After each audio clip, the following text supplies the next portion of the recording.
Take camera 1, theme up, please.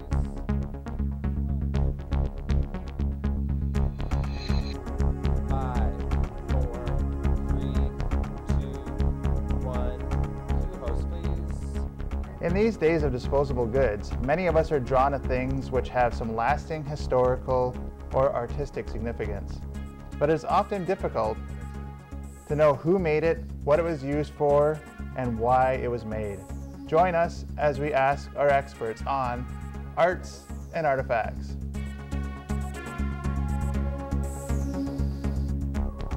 Cue host. Hello, my name is Marty, and joining me here today is Gina.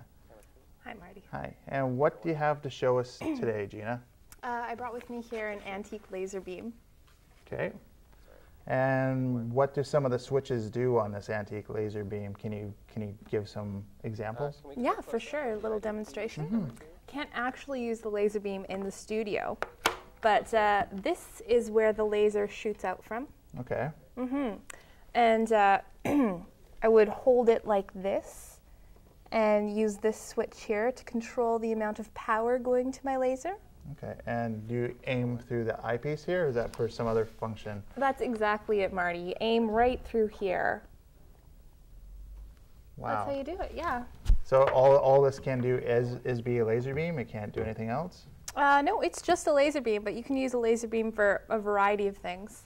Okay, and I had a question. There's a remote, Yeah, a remote input switch there. there. Yeah, what? Well, if you wanted to use your laser beam at a really high intensity, you could put in the cord here and back away a number of feet when your laser beam is in position, and there's actually a remote that goes with it. Oh, really? You know, if you just didn't want to get burned or anything. Burned by like this generates a lot of heat? Oh, yeah.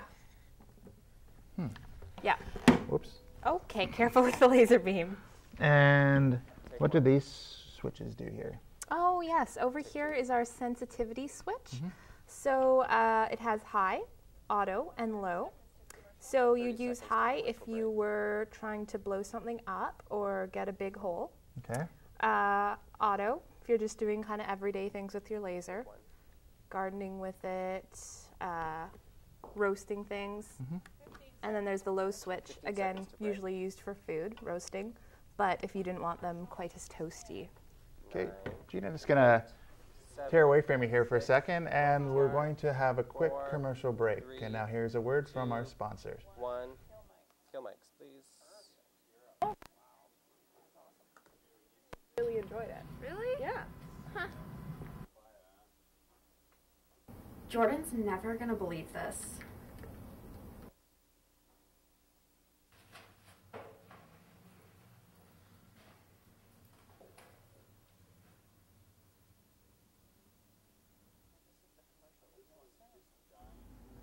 No, I'm like, there is no sound, but they're not talking. Oh, so we're gonna want a wide shot, which we have on camera 1, and we'll keep the medium shot of Gina for now. Hey, I just heard you finished a Camosin, and I heard you really enjoyed it.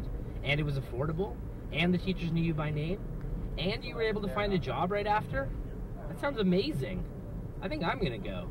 Yeah, you should do that. Okay, so we can... 1 minute left.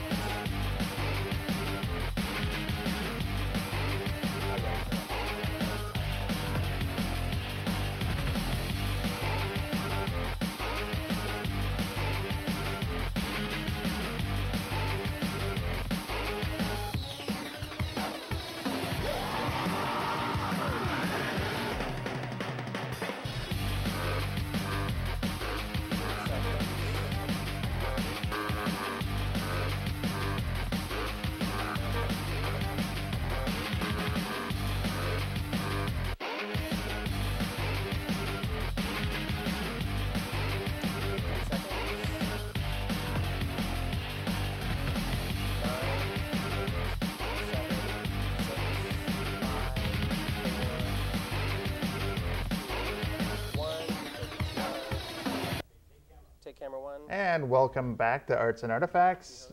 Joining me is Gina. So Gina, I was just going to ask you what this little doohickey does. Oh, this is a spectroanalysis taker. Okay. So if you're trying to kind of figure out what the natural light is like in the area where you're planning to use your laser beam, you can turn this switch on and it grabs an analysis sample for you, and you can examine the data and then from there determine what kind of beam you're going to use. Why is it so floppy? That's just the way it works. Oh. It needs that extra flop. To do its job? Yeah. And do any of these control how much power it's going to use, or? Exactly, Marty, yeah. This one is kind of like a flood switch. So if you wanted to narrow down the beam, you turn this to low. And if you want to expand it, you go to high. Take camera 1. And have we spoken about this knob? No, we haven't. This knob is kind of like a special effect knob.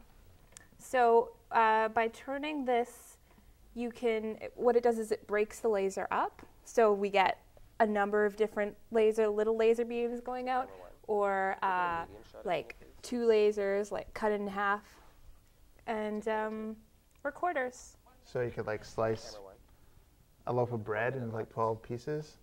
No, Marty, you wouldn't want to slice a loaf of bread with a laser. Well, why not? Bread is too delicate for a laser beam. A little less headspace on. Yeah, Can you tilt me you'd down? get a pretty crispy loaf of bread, pretty black. Okay. Wow. We're gonna get ready. Well, that's all interesting, Gina. Yeah. Like, Do the wrap up, please. I just can't believe that you make this type of thing. That is all the time we have 30 seconds. for this show, or not. Oh, it is. Never Keep going, mind. keep going.